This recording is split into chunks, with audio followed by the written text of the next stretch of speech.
baba bafite amabara atandukanye y'ubuzima.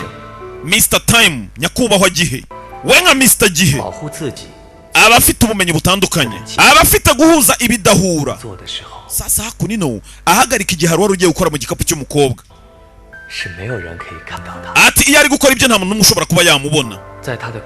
Ashobora kubara iby'abara akabona ibitagaragara. Kurikira filime. Sasa ahagarika igihe, nawe ndabara filime. Mr Gihe yahagaritse igihe, wa mukobwa Linga we ntabwo igihe kimufata, aza yirukanka. Kurikira filime. Nawe ndabere, reba filime hano, urebe dore filime ngo iraryoha. Ahagaritse igihe ashobora kuboneka cyangwa ntaboneke. Hari uwaje yirukanka ni Linga, yakerewe ku kazi.